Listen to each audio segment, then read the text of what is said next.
Hi, good evening friends. Welcome to Chetan classes. ಇಂದಿನ ದಿನ ನಾವು ಭಿನ್ನರಾಶಿಗೆ ಸಂಬಂಧಪಟ್ಟಿರ್ತಕ್ಕಂಥ ಅತ್ಯಂತ ಮುಖ್ಯವಾಗಿರ್ತಕ್ಕಂಥ ಬೇಸಿಕ್ಸ್ಗಳನ್ನು ನಾವು ಓದೋಣ. ಇಲ್ಲಿ ಮುಖ್ಯವಾಗಿರೋದು ಏನಂದರೆ, ನಮಗೆ ಕ್ಲಿಯರಾಗಿ ಬೇಸಿಕ್ ಗೊತ್ತಿದ್ದರೆ ಮಾತ್ರ ಯಾವುದೇ ಕ್ವಶನ್ನ ನಾವು ಬಿಡಿಸ್ಬೋದು. ಮೊದಲು ಭಿನ್ನರಾಶಿ ಅಂತಕ್ಕಂದರೆ ಏನು ಅನ್ನೋದ್ರ ಬಗ್ಗೆ ನಿಮಗೆ ಆಲ್ರೆಡಿ ಗೊತ್ತಿದೆ. ಭಿನ್ನರಾಶಿ ಬಗ್ಗೆ ನೀವು 6-7ನೇ ತರಗತಿಯಲ್ಲಿ ಅಧ್ಯಯನ ಮಾಡಿರ್ತೀರ.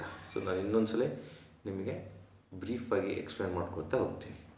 ಭಿನ್ನರಾಶಿ ನೋಡಿ, ಭಿನ್ನರಾಶಿ ಅಂತಂದರೆ ಇಲ್ಲಿ ನಾನು ಮುಂಚೆ ಭಾಗಲಬ್ಧ ಸಂಖ್ಯೆಗಳ ಬಗ್ಗೆ ಅಧ್ಯಯನ ಮಾಡಿದ್ವಿ.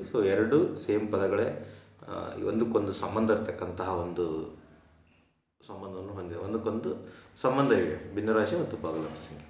ಈಗ ನಾನು ಭಿನ್ನರಾಶಿ ತಗೋಬೇಕಂದ್ರೆ, ಭಿನ್ನರಾಶಿ ಅಂತಂದರೆ ಸಮಭಾಗಗಳನ್ನಾಗಿ ಮಾಡಿ ಅದರಲ್ಲಿ ಒಂದು ಭಾಗವನ್ನು ತಗೊಂತೀವಿ. ಅದನ್ನು ನಾವು ಭಿನ್ನರಾಶಿ ಕರಿತೀವಿ. ಇದ್ರ ಬಗ್ಗೆ ನಾನು ಜಾಸ್ತಿ ಎಕ್ಸ್ಪ್ಲೇನ್ ಮಾಡೋಕ್ಕೆ ಹೋಗಲ್ಲ. ಈಗ ನೋಡಿರಿ, ಫಾರ್ ಎಕ್ಸಾಂಪಲ್, ಯಾವುದೇ ಒಂದು ವಸ್ತುವನ್ನು ಈಗ ಸಮಭಾಗವನ್ನಾಗಿ ಮಾಡಿ ಅದರ ಒಂದು ಭಾಗವನ್ನು ತಗೊಂತೀವಿ. ಅದನ್ನೇ ನಾವು ಏನಂತ ಕರಿತೀವಿ? ಭಿನ್ನರಾಶಿ ಅಂತ ಕರಿತೀವಿ. ಓಕೆ,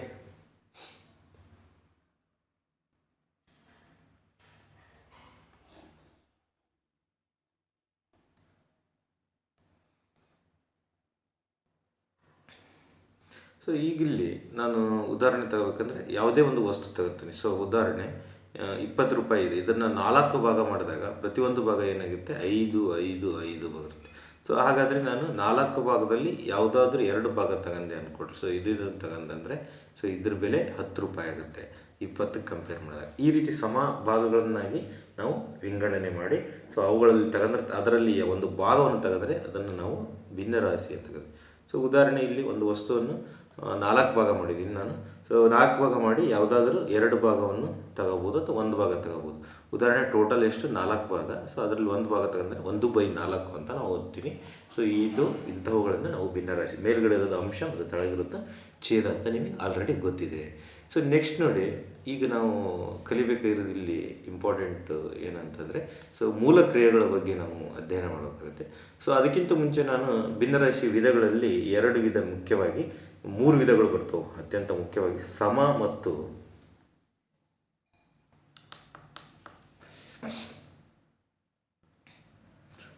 ಸಮ ಭಿನ್ನರಾಶಿ ಮತ್ತು ವಿಷಮ ಭಿನ್ನರಾಶಿ ಮತ್ತು ಮಿಶ್ರ ಭಿನ್ನರಾಶಿ ಅಂತ.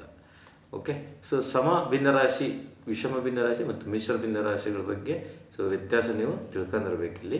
ಸಮ ಭಿನ್ನರಾಶಿ ಅಂತಂದರೆ ನೋಡಿ, ಅಂಶ ಮತ್ತು ಛೇದಗಳು ನಿಮಗೆ ಗೊತ್ತಿದೆ.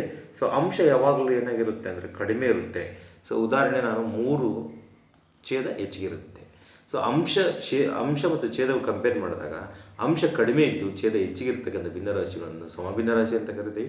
ವಿಷಮ ಭಿನ್ನರಾಶಿ ಅಂದರೆ ಇದನ್ನೇ ನಾನು ಬೇಕಾದ್ರೆ ಉಲ್ಟಾ ತಗೊಂತೀನಿ. 5/3 ಇದನ್ನು ವಿಷಮ ಭಿನ್ನರಾಶಿ ಅಂತ ಕರಿತೀವಿ. ಅಂಶ ಹೆಚ್ಚಿಗಿದ್ದು ಛೇದ ಕಡಿಮೆ ಇರಬೇಕು. ನೆಕ್ಸ್ಟ್ ಮಿಶ್ರ ಭಿನ್ನರಾಶಿ ಅಂತಂದರೆ, ಉದಾಹರಣೆ 1/5/2 ಅಂತ ತಗೊಳ್ಳೋಣ. ಓಕೆ, ಇದನ್ನು ನಾವು ಮಿಶ್ರ ಭಿನ್ನರಾಶಿ ಅಂತ ಕರಿತೀವಿ. ಇಲ್ಲಿ ಒಂದು ಪೂರ್ತಿ ಸಂಖ್ಯೆ ಇದೆ ಮತ್ತು ಭಿನ್ನರಾಶಿ ಇದೆ. ಅಂದರೆ ಮಿಶ್ರ ಅಂತಂದರೆ ಪೂರ್ಣ ಸಂಖ್ಯೆ ಮತ್ತು ಒಂದು ಭಿನ್ನರಾಶಿಗಳ ಮಿಶ್ರಣವನ್ನು ನಾವು ಮಿಶ್ರ ಭಿನ್ನರಾಶಿ ಅಂತ ಕರಿತೀವಿ. ಈ ಮಿಶ್ರ ಭಿನ್ನರಾಶಿಯನ್ನು ವಿಷಮವಾಗಿ ಬದಲಾಯಿಸಬಹುದು, ವಿಷಮ ಭಿನ್ನರಾಶಿಯನ್ನು ಮಿಶ್ರವಾಗಿ ಬದಲಾಯಿಸ್ಬೋದು. ಹೆಂಗಂದರೆ 2 ಪ್ಲಸ್ 5 ಎಷ್ಟಾಗುತ್ತೆ? 7/2 ಅಂತ ನೀವು ಬರೀಬೋದು. ಇದು ಯಾವ ಭಿನ್ನರಾಶಿ ಆಗುತ್ತೆ? ವಿಷಮವಾಗಿಬಿಡುತ್ತೆ. ಇದನ್ನು ನಾವು ಏನು ಮಾಡ್ಬೋದು? ಮಿಶ್ರವಾಗಿ ಬದಲಾಯಿಸ್ಬೋದು. ಹೆಂಗೆ? 5 3ರಿಂದ ಭಾಗಿಸ್ತಾ ಇದೆ, 3 3, 2 ಉಳಿಯುತ್ತೆ. ಹಾಗಾದರೆ ಏನು ಮಾಡ್ತೀರಾ? 2 ಪೂರ್ಣಾಂಕ 1/3 ಅಂತ ಹೇಳ್ಬೋದು. 3 2 6, ಸಾರಿ ಹಿಂಗಲ್ಲ, ಇಲ್ಲಿ 1 ಬರುತ್ತೆ, ಇಲ್ಲಿ 2 ಬರುತ್ತೆ ಅಷ್ಟೇ. 1 ಪೂರ್ಣಾಂಕ 2/3, 3 3 ಪ್ಲಸ್ 2 5/3 ಅಂತ ನಾವು ಬರೀಬೋದು. ಅರ್ಥ ಆಯ್ತಾ? ಈಗ ನಾನು ವಿಷಮ ಭಿನ್ನರಾಶಿಯನ್ನು ಮಿಶ್ರವಾಗಿ ಮತ್ತು ಮಿಶ್ರ ಭಿನ್ನರಾಶಿಯನ್ನು ವಿಷಮವಾಗಿ ಬರೀಬೋದು ಅಂತ ಹೇಳಿದ್ದೀನಿ ನಾನು. ನೆಕ್ಸ್ಟ್ ನಾವು ಮುಂದೆ ಹೋಗೋಣ. ಇಲ್ಲಿ ಬರ್ತಕ್ಕಂಥದ್ದು ಭಿನ್ನರಾಶಿಗಳಲ್ಲಿ ನಾನು ಅದೇ ಈಗ 2 ಉದಾಹರಣೆ ತಗೊಂಡು ವಿಷಮವನ್ನು ಮಿಶ್ರವನ್ನು ವಿಷಮವಾಗಿ ಬದಲಾವಣೆ ಮಾಡೋದನ್ನು. ಈಗ ನಾನು 20/3 ಅಂತ ತಗೊಂತೀನಿ. 20/3 ನಾನು ಏನಂತಂತೀರಿ, ಸೊ ಇದು ಯಾವ ಭಿನ್ನರಾಶಿ ಫಸ್ಟ್ ತಿಳ್ಕೋಬೇಕು. ಇದು ವಿಷಮ, ಯಾಕೆಂದರೆ ಅಂಶ ಹೆಚ್ಚಿಗೆ ಇದೆ. ಅಂಶ ಹೆಚ್ಚಿಗಿದ್ದು ಛೇದ ಕಡಿಮೆ ಇದ್ದರೆ ಅದನ್ನು ವಿಷಮ ಅಂತ ಕರಿತೀವಿ. ಸೊ ನಾನು ಇದನ್ನು ಮಿಶ್ರ ಭಿನ್ನರಾಶಿಯಾಗಿ ಬದಲಾವಣೆ ಮಾಡ್ತಾ ಇದ್ದೀನಿ. ಯಾವ ರೀತಿ ಮಾಡಿರಿ, ಸೊ ಸಿಂಪಲ್ ಆಗಿ ಮಾಡಬೇಕಾದ್ರೆ, ಸೊ 3ರಿಂದ ಭಾಗಾಕಾರ ಮಾಡ್ತೀನಿ. 3 6 18, ಸೊ 2 ಉಳಿತು. ಈಗ ಇಲ್ಲಿ ಯಾವ ರೀತಿ ನಾವು ವಿಷಮವನ್ನು ಮಿಶ್ರವಾಗಿ ಬದಲಾವಣೆ ಮಾಡಬೇಕಂದ್ರೆ, ಸೊ 3 ಇಲ್ಲಿ ಫಿಕ್ಸ್ ಬರಿಬೇಕು.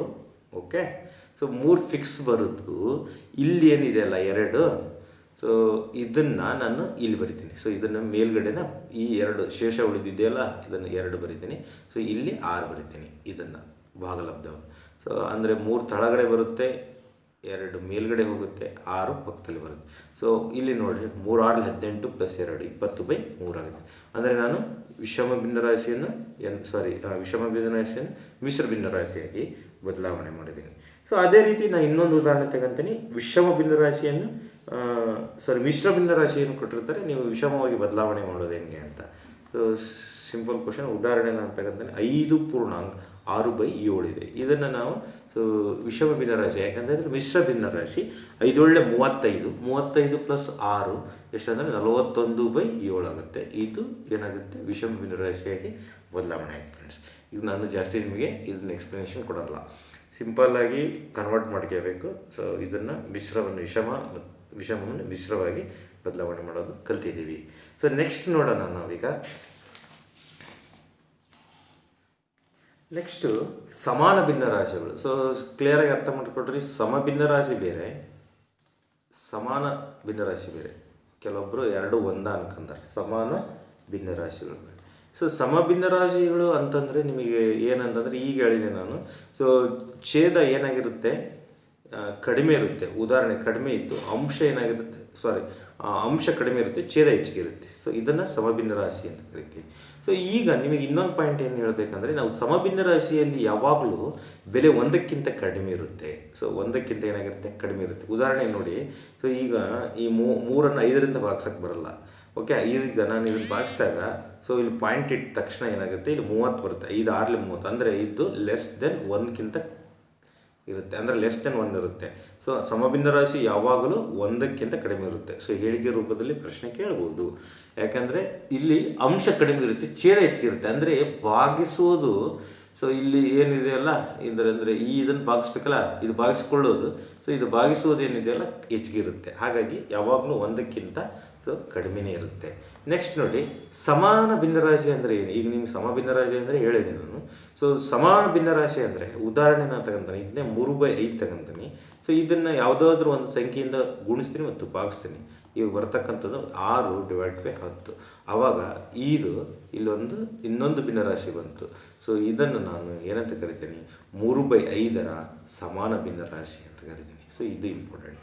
ಈ ಸಮಾನ ಭಿನ್ನರಾಶಿ ಅಂದರೆ ಯಾವುದೇ ಒಂದು ಸಂಖ್ಯೆಯಿಂದ, ಸೊ ಫಿಕ್ಸ್ ಆಗಿರ್ತಕ್ಕಂಥ ಸಂಖ್ಯೆಯಿಂದ ಗುಣಿಸಿ ಮತ್ತು ಭಾಗಿಸಿದಾಗ ಬರ್ತಕ್ಕಂಥದ್ದನ್ನೇ ಆ ಸಂಖ್ಯೆಯ ಸಮಾನ ಭಿನ್ನರಾಶಿ. ಸೊ ಇನ್ನೊಂದು ನಾನು ಸಮಾನ ಭಿನ್ನರಾಶಿ ತಗೊಂತೀನಿ. 3/5ನ್ನು 4/4ರಿಂದ ಗುಣಿಸ್ತೀನಿ ನಾನು. So 3 4 12, so 20. ಸೊ ಹಾಗಾದರೆ 3/5ರ ಸಮಾನ ಭಿನ್ನರಾಶಿ ಎಷ್ಟಾಗುತ್ತೆ, 12/20. ಹಾಗಾದರೆ ಸಮಭಿನ್ನರಾಶಿ ಬೇರೆ, ಸಮಾನ ಭಿನ್ನರಾಶಿ ಬೇರೆ ಅನ್ನೋದನ್ನು ನಾನು ಇಲ್ಲಿ ಹೇಳಿದ್ದೀನಿ. ಸೊ ನೆಕ್ಸ್ಟ್ ನೋಡಿ,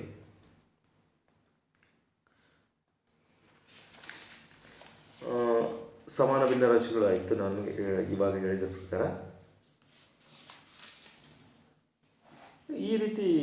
ನೆಕ್ಸ್ಟು ಭಿನ್ನರಾಶಿ ಸಂಕ್ಷಿಪ್ತ ರೂಪ ಅಂತ ಕೇಳ್ಬೋದು. ಸೊ ಭಿನ್ನರಾಶಿ ಸಂಕ್ಷಿಪ್ತ ರೂಪ ಅಂತಂದರೆ, ನನಗೆ ಈಗ ಒಂದು ಉದಾಹರಣೆ ತಗೊಂಡಾಗ, ಸೊ 4/12 ಅಂತ ಇದೆ. ಸೊ 4/12 ಒಂದು ಭಿನ್ನರಾಶಿ. ಇದು ವಿಷಮ ಆಗಿರ್ಬೋದು ಅಥವಾ ಸಮ ಆಗಿರ್ಬೋದು. ಸೊ ನೋಡಿದ ತಕ್ಷಣ ಏನು ಹೇಳ್ತಾರೆ, ಇದು ಸಮಭಿನ್ನ ರಾಶಿ. ಯಾಕೆಂದರೆ ಅಂಶ ಚಿಕ್ಕದಿದ್ದು ಛೇದ ದೊಡ್ಡದಿದ್ದರೆ ಅದನ್ನು ನಾವು ಸಮಭಿನ್ನ ರಾಶಿ ಅಂತ. ಈಗ ಇಲ್ಲಿ ನಾನು ಸಂಕ್ಷಿಪ್ತಗೊಳಿಸುವಿಕೆ ಅಂತ ಅಂದಾಗ, ಸಂಕ್ಷಿಪ್ತ ರೂಪ ಅಂತ ಅಂದಾಗ, ಸೊ ಏನು ಸಂಕ್ಷಿಪ್ತ ರೂಪ. ಈಗ ಇಲ್ಲಿ 4/12 ಸಂಕ್ಷಿಪ್ತ ರೂಪದಲ್ಲಿ ಇಲ್ಲ. ಸೊ ಇದನ್ನು ಸಂಕ್ಷಿಪ್ತ ರೂಪದಕ್ಕೆ ನಾವು ಬದಲಾವಣೆ ಮಾಡೋದು ಹೆಂಗೆ. ಓಕೆ, ಸೊ ನೋಡಿ ಈಗ. ಸೊ 4 × 1 4, 4 × 3 12, ಅಂದರೆ 1/3 ಬಂತು ಸಂಕ್ಷಿಪ್ತ ರೂಪ. ಓಕೆ, 1/3 ಬಂದಿದೆ ಅಂದರೆ ಅರ್ಥ ಇದರ ಸಂಕ್ಷಿಪ್ತ ರೂಪ. ಅಂದರೆ 4/12 ಒಂದು ಸಮಾನ ಭಿನ್ನರಾಶಿ ಅಂತ ಹೇಳ್ಬೋದು. ಈಗ 1/3 ನಾನೇನಾದರೂ ಮತ್ತೆ ಸಂಕ್ಷಿಪ್ತಗೊಳಿಸೋಕ್ಕೆ ಆಗತ್ತಾ ಅಂತ ನೀವು ಗಮನಿಸಿದಾಗ ಸೊ ಆಗಲ್ಲ. ಯಾಕೆಂದರೆ ಇಲ್ಲಿ ಒಂದೇ ಸಂಖ್ಯೆಯಿಂದ ಭಾಗಾಕಾರ ಆಗ್ತಕ್ಕಂಥ ಯಾವುದೇ ಸಂಖ್ಯೆಗಳು ಇಲ್ಲ. ಇಲ್ಲಿ ನೋಡಿ 4 ಮತ್ತು 12 ಒಂದೇ ಸಂಖ್ಯೆಯಿಂದ ಹೋಗ್ತು. ಸೊ ನೀವು ಹಾಗಾಗಿ ಸಂಕ್ಷಿಪ್ತ ರೂಪಕ್ಕೆ ತಂದ್ರಿ. ಸೊ ಸಂಕ್ಷಿಪ್ತ ರೂಪ ಅಂದರೆ ಕೊನೆ ಹಂತ. ಸೊ ಮತ್ತೆ ಯಾವುದು ನೆಕ್ಸ್ಟ್ ಫರ್ದರ್ ಅದು ಡಿವೈಡ್ ಆಗಲ್ಲ ಅಂತ ಅರ್ಥ. ಓಕೆ, ಸೊ ನೆಕ್ಸ್ಟ್ ನೋಡಿ, ಈಗ ಸೊ ಸಮರೂಪ ಭಿನ್ನರಾಶಿಗಳು ಅಂತ ಬರುತ್ತೆ. ಸೊ ಇದು ಇನ್ನೊಂದು ಕಾನ್ಸೆಪ್ಟ್, ಸಮರೂಪ ಭಿನ್ನರಾಶಿಗಳು. ಸಮರೂಪ ಭಿನ್ನರಾಶಿಗಳು ಅಂತಂದರೆ ನೋಡಿ, ಸಮಭಿನ್ನರಾಶಿ ಅಂದರೆ ಬೇರೆ, ಸಮಾನ ಭಿನ್ನರಾಶಿ ಬೇರೆ, ಸಮರೂಪ ಭಿನ್ನರಾಶಿ ಬೇರೆ. ಸೊ ನೀವು ಕನ್ಫ್ಯೂಸ್ ಮಾಡ್ಕೊಳಂಗಿಲ್ಲ. ಸಮಾನ ಭಿನ್ನರಾಶಿ ಮತ್ತು ಸಮಭಿನ್ನರಾಶಿ ಬಗ್ಗೆ ಹೇಳಿದ್ದೀನಿ. ಈಗ ಸಮರೂಪ ಭಿನ್ನರಾಶಿ ಬಗ್ಗೆ ನಾವು ಹೇಳ್ತಾ ಇದ್ದಾನೆ ಈಗ. ಸೊ ಸಮರೂಪ ಭಿನ್ನರಾಶಿ ಅಂದರೆ ಏನಂದರೆ, ಸೊ ಛೇದ ಸಮ ಇರಬೇಕು. ಎಲ್ಲ ಭಿನ್ನರಾಶಿ ಛೇದ ಸಮ ಇರಬೇಕು. ಸೊ 1/15, 2/15 ಮತ್ತು 8/15, ಸೊ 12/15. ಇಲ್ಲಿ ನೀವು ಗಮನಿಸಿದಾಗ ಸೊ ಛೇದ ಏನಾಗ್ತಾ ಇದೆ, ಸಮ ಇದೆ. ಇವುಗಳನ್ನು ಸಮರೂಪ ಭಿನ್ನರಾಶಿಗಳು ಅಂತ ಕರೀತೀವಿ. ಹಾಗಾದರೆ ಅಸಮರೂಪ ಭಿನ್ನರಾಶಿ ಅಂದರೆ ಛೇದಗಳು ಬೇರೆ ಬೇರೆ ಇರಬೇಕು. ಸೊ 1/15 ಇತ್ತ, ಇಲ್ಲಿ 2/18 ಇತ್ತು, ಸೊ 3/7 ಇತ್ತು. ಇಲ್ಲಿ ಛೇದಗಳು ಬೇರೆ ಬೇರೆ ಇತ್ತು ಅಂತಂದರೆ ಅವುಗಳನ್ನು ಅಸಮರೂಪ ಭಿನ್ನರಾಶಿಗಳು ಅಂತ ಕರಿತೀವಿ. ಸೊ ನೆಕ್ಸ್ಟ್ ಮೇನ್ ಇಂಪಾರ್ಟೆಂಟ್ ಇದು ಗೊತ್ತಿರಬೇಕು ನೀವು, ಸಮರೂಪ ಭಿನ್ನರಾಶಿ ಮತ್ತು ಅಸಮರೂಪ ಭಿನ್ನರಾಶಿಗಳು. ಏಕೆಂದರೆ ಸೊ ಇಲ್ಲಿ ನಿಮಗೆ ಎಕ್ಸಾಮ್ನಲ್ಲಿ ಕೇಳೋದು ಭಿನ್ನರಾಶಿಗಳ ಹೋಲಿಕೆ ಯಾವ್ದು ದೊಡ್ಡದು ಯಾವ್ದು ಸಣ್ಣದು ಅಂತ ಕೇಳ್ತಾರೆ. ಅವಾಗ ನಿಮಗೆ ಸಮರೂಪ ಭಿನ್ನರಾಶಿಗಳು ಬಂದಾಗ ನೀವು ನೋಡಿದ ತಕ್ಷಣ ಹೇಳ್ತೀರಿ, ಸೊ ಈಗ ನಾನು ನಿಮಗೆ ಇಲ್ಲೇ ಕ್ವಶನ್ ಕೇಳ್ತೀನಿ, ಇದರಲ್ಲಿ ಯಾವ್ದು ದೊಡ್ಡದು ಯಾವ್ದು ಸಣ್ಣದು ಅಂತ. ಓಕೆ, ಸೊ ಇಲ್ಲಿ ನೋಡಿರಿ 2/15 ಮತ್ತು 12/15 ಇತ್ತು, ಯಾವ್ದು ದೊಡ್ಡದು ಅಂತ ಪ್ರಶ್ನೆ ಕೇಳಿದಾಗ ಸೊ ನೀವು ಈಸಿಯಾಗಿ ಹೇಳ್ತೀರಾ 12/15 ದೊಡ್ಡದು. ಯಾವ್ದು ಕಂಪೇರ್ ಮಾಡಿದಾಗ 2/15ಕ್ಕೆ ಹೆಂಗೆ ಹೇಳ್ತೀರಾ? ಸೊ ಛೇದಗಳು ಸಮ ಇದ್ದಾವೆ, ಅಂಶಗಳು ಏನಾಗ್ತಾ ಇದ್ದಾವೆ, ಯಾವುದು ದೊಡ್ಡದು ಇರುತ್ತೋ ಅದು ದೊಡ್ಡದಾಗಿರುತ್ತೆ. ಸೊ 2/15 ಮತ್ತು ಕಂಪೇರ್ ಮಾಡಿದಾಗ 12/15 ದೊಡ್ಡದಾಗಿರುತ್ತೆ. ಸೊ ಈಗ ಇನ್ನೊಂದು ಕ್ವಶನ್ ಏನಂದರೆ ನಿಮಗೆ, ಒಂದು ವೇಳೆ ಛೇದಗಳು ಬೇರೆ ಬೇರೆ ಇದ್ದು, ಇಲ್ಲೇ ಹೇಳ್ತೇನೆ ನೋಡಿರಿ, ಇಲ್ಲಿ ನೋಡಿ 3/7 ಮತ್ತು 12/18 ಇದರಲ್ಲಿ ಯಾವ್ದು ದೊಡ್ಡದು ಅಂದ ತಕ್ಷಣ ನಾವು ಇಲ್ಲಿ ಹೇಳಿದ ರೀತಿಯಾಗಿ ಈಸಿಯಾಗಿ ಇಲ್ಲಿ ಹೇಳಕ್ಕೆ ಬರಲ್ಲ. ಸೊ ಅದಕ್ಕೆ ಏನು ಮಾಡಬೇಕಂದ್ರೆ ಅಸಮರೂಪ ಭಿನ್ನರಾಶಿಗಳು, ಇವು ಅಸಮರೂಪ ಭಿನ್ನರಾಶಿಗಳು, ಯಾಕಂದರೆ ಛೇದಗಳು ಬೇರೆ ಬೇರೆ ಇದ್ದಾವೆ. ಸೊ ಅಸಮರೂಪ ಭಿನ್ನರಾಶಿಗಳು ಬಂದಾಗ ಅವುಗಳನ್ನು ಸಮರೂಪ ಭಿನ್ನರಾಶಿಗಳಾಗಿ ಮೊದಲು ಏನು ಮಾಡಬೇಕು, ಬದಲಾಯಿಸ್ಕೊಳ್ಬೇಕು. ಸಮರೂಪ ಭಿನ್ನರಾಶಿಗಳಾಗಿ ಬದಲಾಯಿಸ್ಕೊಂಡು ಆಮೇಲೆ ಹೋಲಿಕೆ ಮಾಡೋದು. ಸೊ ಇಲ್ಲಿ ಹೋಲಿಕೆ ಮೇಲೆ ಪ್ರಶ್ನೆ ಕ್ವಶನ್ಸ್ ಬರುತ್ತೆ ಎಕ್ಸಾಮ್ನಲ್ಲಿ ನಿಮಗೆ TETಗೆ. ಓಕೆ, ಈಗ ನಾನು ಸೊ ಸಮರೂಪ ಭಿನ್ನರಾಶಿಗಳ ಹೋಲಿಕೆಯನ್ನು ಒಂದು ಎಕ್ಸಾಂಪಲ್ ಕೊಡ್ತೀನಿ. ನಿಮ್ಗೆ ಆಲ್ರೆಡಿ ಹೇಳಿದ್ದೀನಿ. ಸೊ 1/8 ಮತ್ತು 5/8 ಸೊ ಮತ್ತು 3/8. ಈಗ ಇದನ್ನು ಇಳಿಕೆ ಕ್ರಮದಲ್ಲಿ ಬರೀರಿ ಮತ್ತು ಏರಿಕೆ ಕ್ರಮದಲ್ಲಿ ಬರೀರಿ ಅಂದಾಗ, ಸೊ ಇಳಿಕೆ ಕ್ರಮ ಅಂತಂದರೆ ಫಸ್ಟ್ ದೊಡ್ಡದು ಬರೀಬೇಕು. ಸೊ ನಿಮ್ಗೆ ಗೊತ್ತಾಗ್ತಾ ಇದೆ 5/8 ದೊಡ್ಡದಿದೆ. So 5/8, next 3/8, next 1/8. ಇದು ಇಳಿಕೆ ಕ್ರಮ, ಯಾಕಂದರೆ ದೊಡ್ಡದಿಂದ ಸಣ್ಣಗೆ ಬಂದಿದೆ. ಅದೇ ಏರಿಕೆ ಕ್ರಮ ಬರೆದಾಗ ಸೊ ಇದ್ರ ಉಲ್ಟಾ 1/8, 3/8 ಮತ್ತು 5/8 ಇದು ಏರಿಕೆ ಕ್ರಮ, ಇದು ಇಳಿಕೆ. ಈಗ ನಾನು ಸೊ ಸಮರೂಪ ಭಿನ್ನರಾಶಿಗಳು ಕೊಟ್ಟಾಗ ಈಸಿಯಾಗಿ ಕ್ಯಾಲ್ಕುಲೇಷನ್ ಸೊ ಮಾಡ್ತೀನಿ. ಆದರೆ ಈಗ ಚಾಲೆಂಜ್ ಇರೋದು ಅಸಮರೂಪ ಭಿನ್ನರಾಶಿಗಳು ಕೊಟ್ಟಾಗ ಯಾವ ರೀತಿ ಮಾಡಬೇಕು ಅನ್ನೋದು. ಸೊ ಅಲ್ಲಿ ಇಂಪಾರ್ಟೆಂಟ್ ಆಗುತ್ತೆ. ಈಗ ನಾನು ಇನ್ನೊಂದು ನಿಮಗೆ ಎಕ್ಸಾಂಪಲ್ ಹೇಳ್ತೇನೆ. ಸೊ 4/5, ಸೊ 4/5 ಮತ್ತು 5/6 ಅಂತ ಇದೆ. ಸೊ 5/6 ಇದನ್ನು ಹೋಲಿಸಿ ಅಂತ ಕೇಳಿದಾಗ ಹೋಲಿಸಿ. ಸೊ ಹೋಲಿಸಿ ಅಂದಾಗ ಏನು ಮಾಡ್ತೀರಾ ಅಂದರೆ ಇದರ ಅರ್ಥ ಇದರಲ್ಲಿ ಯಾವ್ದು ದೊಡ್ಡದು ಯಾವ್ದು ಸಣ್ಣದು ಅಂತ ಪ್ರಶ್ನೆ ಆಗಿರೋದು ನಿಮಗೆ. ಓಕೆ, ಸೊ ಯಾವ್ದು ದೊಡ್ಡದು ಯಾವ್ದು ಸಣ್ಣದು? ಈಗ ನೋಡಿ 4/5 ಮತ್ತು 5/6 ಕೊಟ್ಟಿದ್ದಾರೆ. ಸೊ ನೋಡಿದ ತಕ್ಷಣ ನಿಮಗೆ ಹೇಳೋಕ್ಕಾಗಲ್ಲ, ಯಾಕೆಂದರೆ ಛೇದಗಳು ಏನಾಗಿವೆ, ಬೇರೆ ಬೇರೆ ಇದ್ದಾವೆ. ಸೊ ಛೇದಗಳು ಬೇರೆ ಬೇರೆ ಇರೋದ್ರಿಂದ ನಿಮಗೆ ಹೇಳಿದ್ದೀನಿ, ಹೋಲಿಕೆ ಮಾಡಬೇಕಾದಾಗ ಛೇದಗಳನ್ನು ಏನು ಮಾಡಬೇಕು, ಸಮಗೊಳಿಸ್ಕೋಬೇಕು. ಸೊ ಯಾವ ರೀತಿ ಸಮಗೊಳಿಸ್ಕೋಬೇಕು? ಈಗ ನಾವು 5 ಮತ್ತು 6ರ ಲಸ ತೆಗಿಬೇಕು. 5 ಮತ್ತು 6ರ ಲಸತ್ತು ಎಷ್ಟಾಗುತ್ತೆ ಅಂತಂದರೆ 30 ಆಗುತ್ತೆ. ಹೆಂಗೆ ಬರೀತೀರಾ? ಸೊ ಇವೆರಡು ಕಾಮನ್ ಟರ್ಮ್ ಇಲ್ಲ ಇಲ್ಲಿ, ಹಾಗಾಗಿ ಸೊ 30 ಅಂತ ತಗೊಂತೀನಿ. ಈಗ 30, ಸೊ 30 ಇದೆ ಅಂತಂದರೆ ಈಗ 4/5 ಯಾವ ರೀತಿ ಬರೀತೀರಿ? ಸೊ ಈ ಸಿಂಪಲ್, 5 ಎಷ್ಟಲೇ 30, 5 6ಲೇ 30, ಹಾಗಾಗಿ 6ರಿಂದ ಗುಣಿಸ್ತೀನಿ ಮತ್ತು ಭಾಗಿಸ್ತೀನಿ. ದೇರ್ಫೋರ್ ಇವಾಗ ಏನಾಗುತ್ತೆ, 6 × 24 / 30. ಅಂದರೆ ಇದರ ಸಮಾನ ಭಿನ್ನರಾಶಿಯನ್ನು ಬರ್ಕೊಂಡೆ ನಾನು. ಓಕೆ, ಸೊ ಸಮಾನ ಭಿನ್ನರಾಶಿಯನ್ನು ಬರ್ಕೊಂಡೆ, ಬಟ್ ಯಾವ ಸಂಖ್ಯೆ ತಗೋಬೇಕು ಅನ್ನೋದಕ್ಕೋಸ್ಕರ ನಾನು ಲಸ ತಗೊಂಡಿದ್ದೀನಿ. ಹಾಗಾದರೆ 4/5 ಸಮಾನ ಭಿನ್ನರಾಶಿ 24/30 ಬಂತು. ದೇರ್ಫೋರ್ 5/6 ಇಲ್ಲಿ ನಾನು ಸೊ 5/6 ಇದೆಯಲ್ಲ, ಸೊ 30 ಅಂತ ಹೇಳಿದ್ದೀನಿ ನಾನು. 6 ಇಲ್ಲಿ ಕೂಡ ಸಾರಿ 6 ಬರಲ್ಲ 5 ತಗೊಂಡ್ರಿ. ಯಾಕೆ 5 ತಗೊಂಡೆ ಅದು ಇಂಪಾರ್ಟೆಂಟ್. ಸೊ ಇಲ್ಲಿ 6 ಇದೆ, ಸೊ ಛೇದ ಎಷ್ಟಾಗಬೇಕಂದ್ರೆ 30 ಆಗಬೇಕಂದ್ರೆ 5ರಿಂದ ಗುಣಿಸ್ಬೇಕು. ಸೊ ಹಾಗಾಗಿ ಇದೇನಾಗುತ್ತೆ 25/30 ಆಗುತ್ತೆ. ಸೊ ಹಾಗಾದರೆ ಇಲ್ಲಿ ನಿಮಗೆ ಕ್ವಶನ್ನು ಈಸಿಯಾಗಿ ಅರ್ಥ ಆಗ್ತಾ ಇದೆ. ಏನಾಗ್ತು, 4/5 ಸಮಾನ ಭಿನ್ನರಾಶಿ 24/30. ಸೊ 5/6 ಸಮಾನ ಭಿನ್ನರಾಶಿ 25/30. ಹಾಗಾದರೆ ಯಾವ್ದು ದೊಡ್ಡದು ನೋಡಿದ ತಕ್ಷಣ ಹೇಳ್ತೀರಾ 25/30 24/30ಕ್ಕಿಂತ ದೊಡ್ಡದಿದೆ. ಹಾಗಾದರೆ ಇದರ ಮೂಲರು ಭಿನ್ನರಾಶಿ ಯಾವುದು? ಸೊ 5/6.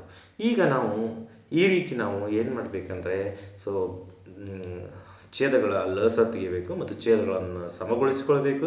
ಅಂಶಗಳು ಈಸಿಯಾಗಿ, ಅಂಶಗಳು ಏನಾರ ಇರಲಿ, ಸೊ ಛೇದಗಳು ಸಮಗೊಂಡಾಗ ನಮಗೆ ಅಂಶಗಳು ಯಾವ್ದು ದೊಡ್ಡದಿರುತ್ತೋ ಅದು ದೊಡ್ಡದಾಗಿರುತ್ತೆ ಅಂತ ಸೊ ನಾವು ಇಲ್ಲಿ ಕನ್ಸಿಡರ್ ಮಾಡ್ಬೋದು. ಸೊ ನೆಕ್ಸ್ಟ್ ನೋಡಿ, ಇನ್ನೊಂದು ಕ್ವಶನ್ ನಾನು ತಗೊಂತೀನಿ. ಸೊ 5/6 ಮತ್ತು 13/15 ಹೋಲಿಸಿ ಅಂತ ಹೇಳಿದ್ದಾರೆ. ಸೊ ಈಗ ನಿಮಗೆ ಕ್ವಶನ್ ಏನಂದರೆ, ಸೊ ಹೋಲಿಸಿ ಅಂದಾಗ ಯಾವ್ದು ದೊಡ್ಡದು ಯಾವ್ದು ಸಣ್ಣದು ಅಂತ ಈಗ ನೋಡಿದ ತಕ್ಷಣ ಬೇಗ ಗೊತ್ತಾಗಲ್ಲ. ಸೊ ನಾನು ಹೇಳಿದ್ದೀನಿ ನಿಮಗೆ 6 ಮತ್ತು 15 ಏನು ಮಾಡಬೇಕು, ಸೊ ಲಸ ತೆಗಿಬೇಕಾಗುತ್ತೆ. 6 ಮತ್ತು 15 ಲಸ ತೆಗೆದಾಗ ಈಗ ನೋಡಿರಿ 6 ಮತ್ತು 15 ಲಸ. ಈಗ ನೋಡಿರಿ ಇದು 3ರಿಂದ ಹೋಗುತ್ತೆ, 3 2 6, 3 5 15. ಸೊ ಎರಡು ಒಂದೇ ಕಾಮನಲ್ಲಿ ಹೋಗಲ್ಲ, 3 2 6, 6 5 30 ಆಗುತ್ತೆ. ಸೊ ಲಸ ಎಷ್ಟಾಗುತ್ತೆ 30. ಹಾಗಾದರೆ ಎಷ್ಟಲೇ 30 ಆಗುತ್ತೆ? 6 5 30. ಸೊ ಇಲ್ಲಿ 5 ತಗೊಂತೀನಿ. ಅಂದರೆ ಲಸ ಎಷ್ಟು ಬರುತ್ತೋ ಅಷ್ಟೇ ಇಲ್ಲಿ ಗುಣಿಸ್ಕೋಬೇಕಾಗತ್ತೆ. ಅದು ಎಷ್ಟು ಬರುತ್ತೆ ನೋಡಿಕೊಂಡು. ಸೊ 6 5 30, ಲಸ ಎಷ್ಟು ಬಂತು 30 ಬಂತು. 3 2 6, 3 5 15. ಸೊ 3 2 6 8 5, 6 5 30 ಬಂತು. ಹಾಗಾಗಿ ಲಸ ಎಷ್ಟು ಬಂತು 30 ಬರೋಂಗೆ ನಾವು ಕೆಳಗಡೆ ನೋಡ್ಕೋಬೇಕು. ಸೊ ಈಗ ನಾವು ನೋಡ್ಕೊಂಡಾಗ ಇಲ್ಲಿ ನೋಡಿರಿ, ಇಲ್ಲಿ ಎಷ್ಟು ತಗೊಂತೀರ ನೀವು? 2 ತಗೋಬೇಕಾಗುತ್ತೆ. ಯಾಕೆ? ಇಲ್ಲಿ 15 ಇದೆ. ಸೊ 15 2 30 ಬಂದುಬಿಡುತ್ತೆ. ಹಾಗಾಗಿ ಮೇಲೂ ಕೂಡ 2 ತಗೋಬೇಕು. ಲಸ ಏನಿದೆ ಅದರ ಮೇಲೆ ಡಿಪೆಂಡ್ ಇಲ್ಲಿ ಯಾವ ನಂಬರ್ ತಗೋಬೇಕು ಅನ್ನೋದು. ಸೊ ಈಗ 5 5 ಎಷ್ಟಾಗುತ್ತೆ? 25 ಡಿವೈಡೆಡ್ ಬೈ 30. ಸೊ ನೆಕ್ಸ್ಟ್ ಏನಾಗುತ್ತೆ? 13 26 ಡಿವೈಡೆಡ್ ಬೈ 30.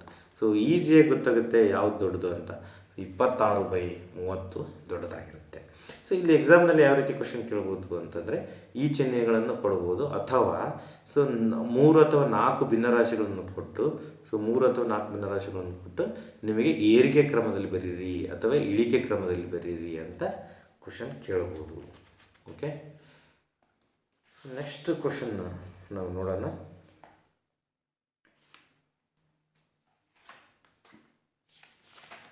ಸೊ ಇಲ್ಲಿ ನಾನು ಇದೇ ರೀತಿ ಎಕ್ಸಾಮಿಗೆ ಬರ್ತಕ್ಕಂಥ ಕ್ವಶನ್ನೇ ನೋಡೋಣ ಇವಾಗ. ಸೊ ಯಾವ ರೀತಿ ಬರ್ಬೋದು, ಭಿನ್ನರಾಶಿಯಲ್ಲಿ ಏರಿಕೆ ಕ್ರಮದಲ್ಲಿ ಇಳಿಕೆ ಕ್ರಮದಲ್ಲಿ ಬರೀರಿ ಅಂತ. ಸೊ ಈಗ ಉದಾಹರಣೆ ತಗೊಂತ 3/8, 5/12, 7/4 ಈ ಭಿನ್ನರಾಶಿಗಳನ್ನು ನಾವೇನು ಮಾಡ್ತೀವಿ? ಸೊ ಇಳಿಕೆ ಕ್ರಮ ಮತ್ತು ಏರಿಕೆ ಕ್ರಮದಲ್ಲಿ ಬರೀರಿ ಅಂತ ಹೇಳಿದೆ. ಸೊ ನೋಡಿದ ತಕ್ಷಣ ನಿಮಗೆ ಯಾವ್ದು ಸಣ್ಣದು, ಏರಿಕೆ ಕ್ರಮ ಮತ್ತು ಏರಿಕೆ ಕ್ರಮದಲ್ಲಿ ಬರೀಬೇಕಂದ್ರೆ ಸೊ ಸಣ್ಣದು ಯಾವುದು ದೊಡ್ಡದು ಯಾವುದು ಅನ್ನೋದು ಗೊತ್ತಾಗಬೇಕು. ಸೊ ಈಗ ನೋಡಿದ ತಕ್ಷಣ ನಿಮಗೆ ಯಾವ ಸಣ್ಣದು ಯಾವ್ದು ದೊಡ್ಡದು ಗೊತ್ತಾಗ್ತಾ ಇಲ್ಲ. ಸೊ ಅದಕ್ಕೋಸ್ಕರ ನಾನು ಏನು ಮಾಡ್ತಾ ಇದ್ದೀನಿ ಇಲ್ಲಿ, ಸೊ ಛೇದಗಳ ಲಸವನ್ನು ತಗೊತಾ ಇದ್ದೀನಿ. ಛೇದಗಳ ಲಸ ತಗೊಂಡಾಗ 8, 12 ಮತ್ತು 4 ಲಸ ತಗೊತಾ ಇದ್ದೀನಿ. ಸೊ ಈಗ 4ರಲ್ಲೇ ಹೋಗುತ್ತೆ, 4 2 8, 4 3 12, 4 1 4. ಸೊ ಇವೆರಡು 3 ಸಂಖ್ಯೆಗಳು ಹೋಗಲ್ಲ. ಸೊ ಗುಣಿಸಿ 4 2 8, 8 3 24. ಸೊ 24 ಏನಾಗುತ್ತೆ ಅಂದರೆ ಲಸ ಆಗುತ್ತೆ. ಸೊ 24 ಲಸ ಆದ ತಕ್ಷಣ ನಿಮಗೆ ಹೇಳಿದ್ದೀನಿ, ಅದನ್ನು ಛೇದಗಳನ್ನು ಸಮಗೊಳಿಸ್ಕೋಬೇಕಾದಾಗ ನಾವು ತಳಗಿರತಕ್ಕಂಥ ಸಂಖ್ಯೆಯನ್ನು ಗಮನಿಸಬೇಕು. ತಳಗಿರತಕ್ಕಂಥ ಸಂಖ್ಯೆಯನ್ನು ಗಮನಿಸಿ ಸೊ ಯಾವ ಸಂಖ್ಯೆ ತಗೋಬೇಕು ಅನ್ನೋದ ಮೇಲೆ ನಾವು ನೋಡಬೇಕಾಗುತ್ತೆ. ಸೊ ನೋಡಿ ಇಲ್ಲಿ ಯಾವ ಸಂಖ್ಯೆ ತಗೋಬೇಕು ನೋಡಿ. ಸೊ ಇಲ್ಲಿ 24 ಬಂದಿದೆ ನಮಗೆ ಲಸ. ಸೊ 24 ಬಂದಿರೋದ್ರಿಂದ ನಾನಿಲ್ಲಿ 8 ಇದೆ ಛೇದ. ಸೊ 8 ಇದೆ ಅಂದರೆ ಯಾವ್ದು ಗುಣಿಸ್ತೀನಿ ಅಂದರೆ 3ರಿಂದ ಗುಣಿಸ್ಬೇಕಾಗುತ್ತೆ. 8 3 24. ಸೊ 3ರಿಂದ ಕೆಳಗೆ ಗುಣಿಸ್ತಾ ಇದೆ ಅಂದರೆ ಮೇಲೂ ಕೂಡ ಗುಣಿಸ್ಬೇಕಾಗುತ್ತೆ. ಸೊ ಹಾಗಾದರೆ ಏನಾಗುತ್ತೆ, 3 3 9 ಡಿವೈಡ್ ಬೈ 24 ಬಂತು. ಸೊ ಇದು ಒಂದು. ನೆಕ್ಸ್ಟ್ ಈಗ ನೋಡಿ 24 ಬಂದಿರೋದ್ರಿಂದ ಕೆಳಗಡೆ 12 ಇದೆ. ಸೊ 2 ತಗೊಂತಿದ್ದೀನಿ, ಇಲ್ಲಿ 2 ತಗೊಂಡು. So 5 2 10 divided by 24. ನೆಕ್ಸ್ಟ್ ನೋಡಿ ಇಲ್ಲಿ ಕೆಳಗಡೆ ಎಷ್ಟಿದೆ, 4 ಇದೆ. ಸೊ 6 ತಗೊತಾ ಇದ್ದೀನಿ, 6 4 24. ಸೊ ಮೇಲ್ಗಡೆ 4 ತಗೊತಾ ಇದ್ದೀನಿ. So 7 6 42 divide by 24. So immediately ನಿಮಗೆ ಗೊತ್ತಾಗುತ್ತೆ ಯಾವುದು ಸಣ್ಣದು ಯಾವುದು ದೊಡ್ಡದು. ಆಲ್ರೆಡಿ ಇದು ಏರಿಕೆ ಕ್ರಮದಲ್ಲೇ ಇದೆ. ಸೊ ಹಾಗಾದರೆ ಇದು ಸಣ್ಣದು, ಇದಕ್ಕಿಂತ ದೊಡ್ಡದು ಇದು, ಇದಕ್ಕಿಂತ ದೊಡ್ಡದು ಇದಾಗುತ್ತೆ. ದೇರ್ ಫೋರ್ ನಾವು ಏರಿಕೆ ಕ್ರಮದಲ್ಲಿ ಬರೆದಿದ್ದೀವಿ. ಇಳಿಕೆ ಕ್ರಮ ಅಂತಂದರೆ ಇದನ್ನೇ ಉಲ್ಟಾ ಬರೀಬೇಕು. ಸೊ 42 ಬೈ 24 ಫಸ್ಟ್ ಬರೀತೀರ, 10 ಬೈ 24, 9 ಬೈ 24 ಬರೆದಾಗ ಅದು ಏನಾಗುತ್ತೆ ಅಂದರೆ ಇಳಿಕೆ ಕ್ರಮ ಆಗುತ್ತೆ. ಸೊ ಯಾಕಂದರೆ ದೊಡ್ಡದು ಫಸ್ಟ್ ಬರೀತೀವಿ. ಸೊ ಈ ರೀತಿ ನಾವು ಛೇದಗಳನ್ನು ಸಮಗೊಳಿಸ್ಕೊಳ್ಳೋದು ಭಾಳ ಮುಖ್ಯ ಆಗಿರುತ್ತೆ. ಅಸಮರೂಪ ಭಿನ್ನರಾಶಿಗಳಿಗೆ ಹೋಲಿಕೆಯನ್ನು ನಾವು ಮಾಡಬೇಕಾದಾಗ. ಸೊ ನೆಕ್ಸ್ಟು ವೆರಿ ಇಂಪಾರ್ಟೆಂಟ್, ಈ ಭಿನ್ನರಾಶಿಯ ಮೂಲಕ್ರಿಯೆಗಳು. ಫಸ್ಟ್ ಬರೋದು ಸಂಕಲನ. ಸೊ ಸಂಕಲನದಲ್ಲಿ ನಾವು ಈ ರೀತಿ ಈಗ ಹೇಳಿದ್ಮೇಲೆ ಸಮರೂಪದಲ್ಲಿ ಹೆಂಗೆ ಮಾಡಬೇಕು, ಅಸಮರೂಪ ಇದ್ದಾಗ ಏನು ಮಾಡಬೇಕು. ಸಮರೂಪ ಇದ್ದಾಗ ಗೊತ್ತಿದೆ ನಿಮಗೆ. ಸೊ 3/4 ಪ್ಲಸ್ 2/4 ಅಂತ ಇದೆ. ಇವು 2 ಭಿನ್ನರಾಶಿಗಳು ಏನಾಗಿವೆ, ಸಮರೂಪ ಭಿನ್ನರಾಶಿಗಳಾಗಿವೆ. ಸಮರೂಪ ಭಿನ್ನರಾಶಿಗಳಿದ್ದಾಗ ಏನು ತೊಂದರೆ ಇಲ್ಲ. ಸೊ ನಾರ್ಮಲ್ ನಾವು ಹೆಂಗೆ ಯಾವ ರೀತಿ ಗುಣಿಸ್ತೇವೆ ಆ ರೀತಿ ಕೂಡಿಸ್ತೇವೆ, ಆ ರೀತಿ ಕೂಡಿಸ್ಬೇಕು. ಸೊ ಇಲ್ಲಿ ಇನ್ನೊಂದು ತಪ್ಪು ಏನು ಮಾಡ್ತಾರೆ ಅಂದರೆ, ಇಲ್ಲಿ ಇನ್ನೊಂದು ತಪ್ಪು ಮಾಡೋದು ಹೇಳ್ತಾ ಇದ್ದೀನಿ ನಾನು. 4 + 4 8, ಸೊ 3 + 2 5. ಇದು ತಪ್ಪಾದ ಪದ್ಧತಿ. ಯಾಕೆಂದರೆ ಛೇದಗಳು ಸಮ ಇರಬೇಕಾದಾಗ ನಾವು ಛೇದಗಳ ಆ್ಯಕ್ಚುಲಿ ಲಸ ತೆಗಿಬೇಕಾಗಿ ಲಸ ತೆಗೆದು ಮಾಡಬೇಕು. ಸೊ ಇಲ್ಲಿ ಸಮರೂಪ ಭಿನ್ನರಾಶಿಗಳಾಗಿರೋದ್ರಿಂದ ನಾವು ಲಸ ತೆಗಿನಂಗಿಲ್ಲ. ಸೊ ಡೈರೆಕ್ಟ್ ಮಾಡ್ತೇವೆ. ಯಾವುದೇ ಕಾರಣಕ್ಕೂ ಛೇದಗಳನ್ನು ಕೂಡಿಸ್ಬಾರ್ದು. ಸೊ 4 ಹಾಗೇ ಬರೀಬೇಕು. ಅಂಶಗಳನ್ನು ಮಾತ್ರ ಸೇರಿಸ್ಬೇಕು. 3 + 2 ಇದರ ಆನ್ಸರ್ 5/4. ಸೊ ನೆಕ್ಸ್ಟ್ ಅದೇ ರೀತಿ ನಾನು ಇನ್ನೊಂದು ಕ್ವಶನ್ ಕೊಡ್ತೀನಿ. 3/8 ಪ್ಲಸ್ 11/8 ಇದ್ದಾಗ ಸಿಂಪಲ್. ಸೊ ಛೇದಗಳನ್ನು ಸೇರಿಸ್ಬಾರ್ದು, ಅಂಶಗಳನ್ನು ಮಾತ್ರ ಸೇರಿಸಬೇಕು. 14. ಸೊ ಈಗ ನಾನು ಇದನ್ನು ಸಂಕ್ಷಿಪ್ತ ರೂಪಗೊಳಿಸ್ಬೋದು ಈಗ ಸಾಧ್ಯತೆ ಇದ್ದರೆ. ಸೊ ಇದು ಸಾಧ್ಯತೆ ಇಲ್ಲ. ಈಗ ಸಂಕ್ಷಿಪ್ತ ರೂಪಗೊಳಿಸ್ಬೇಕಾದ್ರೆ ಸೊ ಒಂದೇ ಬಗೆಗೆ ಹೋಗ್ತಾ ಇದೆ ಇದು. 4 2 4 8 2 7 17 14. ಸೊ 2 4 ಇದನ್ನು ಸಂಕ್ಷಿಪ್ತ ರೂಪ ಮಾಡೋಕ್ಕಾಗಲ್ಲ. ಅಂದರೆ 7/4 ಕೊನೆ ರೂಪ. ಸೊ ಇದು ಒಂದೇ ಸಂಖ್ಯೆಯಲ್ಲಿ ಇವು ಬಗ್ಗೆಗಳು ಹೋಗಲ್ಲ. ಸೊ ನೆಕ್ಸ್ಟ್ ನೀವು ಈಗ ಸಂಕಲನ, ನಾವು ಈಗ ಸಮರೂಪ ಭಿನ್ನರಾಶಿ ಮಾಡಿದ್ವಿ ಅಂದರೆ ಇದು ಛೇದ ಒಂದೇ ಇದೆ. ಒಂದು ವೇಳೆ ಛೇದ ಬೇರೆ ಬೇರೆ ಇತ್ತು ಅಂದರೆ ಮತ್ತೆ ಛೇದಗಳ ಲಸ ತೆಗಿಬೇಕಾಗುತ್ತೆ. ಸೊ ಛೇದಗಳು ಬೇರೆ ಬೇರೆ ಇದ್ದದ್ದು ತಗೊಂತೀನಿ ನಾನು.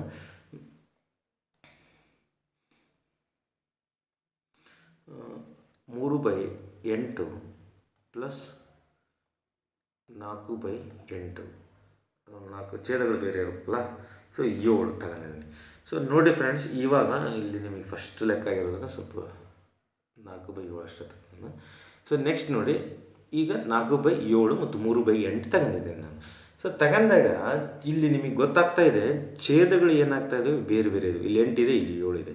ಇಲ್ಲಿ ಅಂಶಗಳು ಹೋಗಲಿ, ಅಂಶಗಳು ನಮಗೆ ಸಂಬಂಧ ಇಲ್ಲ. ಛೇದಗಳನ್ನು ನೋಡಿದಾಗ ಸೊ ಬೇರೆ ಬೇರೆ ಇರೋದ್ರಿಂದ ನಾವೇನು ಮಾಡಬೇಕು, ಛೇದಗಳನ್ನು ಏನು ಮಾಡಬೇಕು, ಸೊ ಲಸ ತೆಗಿಬೇಕು. ಸೊ 8 ಮತ್ತು 7ರ ಲಸ ಎಷ್ಟಾಗುತ್ತೆ, 56 ಆಗುತ್ತೆ. ಯಾಕೆಂದರೆ ಇವು ಒಂದೇ ಸಂಖ್ಯೆಯಲ್ಲಿ ಹೋಗಲ್ಲ, 2. ಸೊ ಗುಣಿಸ್ಬಿಡ್ಬೇಕು, 56 ಆಗುತ್ತೆ. 56 ಆದ ತಕ್ಷಣ ನಾವು ಇಲ್ಲಿ ಏನು ಮಾಡಬೇಕು, ಸೊ ನೋಡಿ ಗಮನಿಸಿ ಕರೆಕ್ಟಾಗಿ. So into 8 ಎಷ್ಟಲೇ 56. ಸೊ 8 7 56 ಅಂತ ಬರ್ಕೋಬೇಕಾಗುತ್ತೆ. So 8 7 56 into 7 8 56. ಸೊ ಇದನ್ನು ಈ ರೀತಿ ಬರ್ಕೊಂಡಾಗ ಇದನ್ನು ಗುಣಿಸ್ಬೇಕಾಗುತ್ತೆ ಇವಾಗ. ಸೊ ಗುಣಿಸಿ ಈಗ ಲಸ ಎಷ್ಟು ಬಂದಿದೆ ಅದನ್ನು ಕೆಳಗಡೆ ಫಸ್ಟ್ ಬರ್ಕೊಂಬಿಡ್ಬೇಕು. ಸೊ 56 ಬರ್ಕೊಂಡ್ವಿ. ಸೊ 8 7 56, 7 8 56. ಈಗ ಇದನ್ನು ನಾವು ಏನು ಮಾಡಬೇಕು, ಸೊ ಗುಣಿಸ್ಬೇಕಾಗುತ್ತೆ. ಸೊ ಗುಣಿಸ್ತಾ ಇದ್ದೀನಿ 3 × 7. ಸೊ 3 × 7 ಎಷ್ಟಾಗುತ್ತೆ, 21. So plus 4 × 8 so 32. ಈಗ ಎಷ್ಟಾಗುತ್ತೆ, 3/53 ಡಿವೈಡೆಡ್ ಬೈ 56 ಬಂದು. ಸೊ ಸಂಕ್ಷಿಪ್ತ ಬಂದರೆ ಮಾಡ್ಬೋದು, ಇಲ್ಲ ಅಲ್ಲಿ ಸಂಕ್ಷಿಪ್ತ ಹೋಗ್ತಾ ಇಲ್ಲ ಅಂದರೆ ಬಿಡ್ಬೋದು.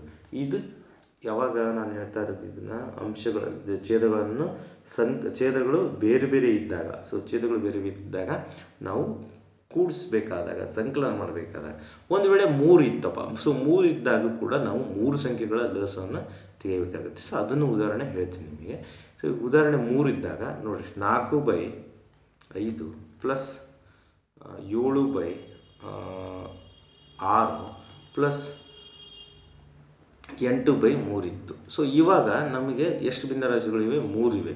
ಸೊ 3 ಭಿನ್ನರಾಶಿಗಳು ಇದ್ದಾಗ ನಾನು ಇಲ್ಲಿ ಕೂಡ ಛೇದಗಳನ್ನು ತೆಗಿಬೇಕು. ಛೇದಗಳ ಲಸ ತೆಗಿಬೇಕಾಗತ್ತೆ. ಸೊ 5 ಮತ್ತು 6 ಮತ್ತು 3ರ ಲಸ ತೆಗಿಬೇಕಾಗತ್ತೆ. 5, 6, 3. ಸೊ 3ರಿಂದ ಹೋಗುತ್ತೆ ಇಲ್ಲಿ 3, 5 ಹಂಗೆ ಇಟ್ಕೊಂಡ್ರೆ 3 ಎರಡಲೆ 3 ಒಂದಲೆ. ಸೊ ಇವೆಲ್ಲ ಒಂದೇ ಮಗ್ಗಿಯಲ್ಲಿ ಹೋಗಲ್ಲ, ಹಾಗಾಗಿ ನೇರವಾಗಿ ಗುಣಿಸ್ತೀನಿ. 5 3 15, 12 30 ಏನು ಬರುತ್ತೆ ಅಂತಂದರೆ ಸೊ ಲಸ ಬರುತ್ತೆ. ಇದು ಇಂಪಾರ್ಟೆಂಟ್. ಸೊ 30 ಲಸ ಬಂದ ತಕ್ಷಣ ನಾನು ಏನು ಮಾಡ್ತೀನಿ, 30ಅನ್ನು ಬರ್ಕೊಳ್ತೀನಿ. ಸೊ ಇವಾಗ ಏನು ಮಾಡ್ತೀರಿ, ಇಲ್ಲಿ 5 ಎಷ್ಟಲೆ 30, 5 6ಲೆ 30, 6 ಎಷ್ಟಲೆ 30, 6 5ಲೆ 30, 3 ಎಷ್ಟಲೆ 3 10ಲೆ 30 ಆಗುತ್ತೆ. ಸೊ ಈಗ ಇದನ್ನು ಗುಣಿಸ್ಬೇಕು. 6 4 ಎಷ್ಟಾಗುತ್ತೆ? 24 ಪ್ಲಸ್ ಸೊ 7 5ಲೆ ಎಷ್ಟಾಗುತ್ತೆ? 35 ಪ್ಲಸ್ ಸೊ 8 10ಲೆ ಎಷ್ಟಾಗುತ್ತೆ? 80 ಆಗುತ್ತೆ. ಸೊ ಈಗ ನಾನು ಮೇಲ್ಗಡೆ ಇರೋ ಸಂಖ್ಯೆಯನ್ನು ಗುಣಿಸ್ಬೇಕು. ಸೊ ಯಾವುದೇ ತಳಗಡೆ ಇರತಕ್ಕಂಥ ಲಸನ್ನು ಹಾಗೆ ಇಟ್ಕೋಬೇಕಾಗುತ್ತೆ. ಸೊ 24 ಪ್ಲಸ್ 35 ಪ್ಲಸ್ 80, 24 ಪ್ಲಸ್ ಇದು ಎಷ್ಟಾಗುತ್ತೆ? 104, 104 ಪ್ಲಸ್ 35, ಸೊ 139 ಆಗುತ್ತೆ. ಸೊ 139 ಏನಾದರೂ ಇಲ್ಲಿ ಈ ಸಂಖ್ಯೆ ನೋಡಿದಾಗ ಏನಾದರೂ ಸಂಕ್ಷಿಪ್ತ ರೂಪದ್ದು ಏನಾದರೂ ಒಂದಮಗ್ಗಿಯಲ್ಲಿ ಹೋಗ್ತಾ ಇದ್ದರೆ ನೀವೇ ಮಾಡ್ಬೋದು, ಭಾಗಾಕಾರ ಮಾಡ್ಬೋದು. ಒಂದಮಗ್ಗಿಗೆ ಹೋಗ್ತಾ ಇಲ್ಲ ಅಂದರೆ ಸೊ ಭಾಗಾಕಾರ ಮಾಡುವಂತಿಲ್ಲ, ಸಿಂಪಲ್. ಸೊ ಇಲ್ಲಿ ಮೈನಸ್ ಬಂದಂದರೆ ಇದು ಆ್ಯಸ್ ಯೂಶುವಲ್, ಇಲ್ಲಿ ಏನಾದ್ರು ಪ್ಲಸ್ ಬದಲಿ ಏನಾದ್ರು ಮೈನಸ್ ಬಂತು ಅಂದರೆ ಮೈನಸ್ ಹಾಕ್ಯಂದು ಸೊ ಇಲ್ಲಿ ಮೈನಸ್ ಮಾಡೋಕ್ಕಾಗುತ್ತೆ. ಓಕೆ, ಅಷ್ಟೇ ಸಿಂಪಲ್, ಮತ್ತು ಇನ್ನೇನಿಲ್ಲ. ಸೊ ನೆಕ್ಸ್ಟ್ ನೋಡಿ, ಈಗ ನಾನು ಸಂಕಲನ ಮಾಡಿದ್ದೀನಿ. ಸೊ ವ್ಯವಕಲನಂತೂ ಈಗ ಹೇಳಿದ್ದೀನಿ ನಮಗೆ. ಸೊ ಪ್ಲಸ್ ಇದ್ದರೆ ಅದು ಒಂದು ಲೆಕ್ಕ ನಿಮಗೆ ಮಾಡಿ ತೋರಿಸ್ತೀನಿ ನಾನು. ಸೊ ಅಸಮ ಭಿನ್ನರಾಶಿಗಳ ಬಗ್ಗೆ, ಅಸಮರೂಪ ಭಿನ್ನರಾಶಿಗಳು. ಸೊ ಇಲ್ಲಿ ಮೈನಸ್ ತಗೊಂಬಿಡೋಣ.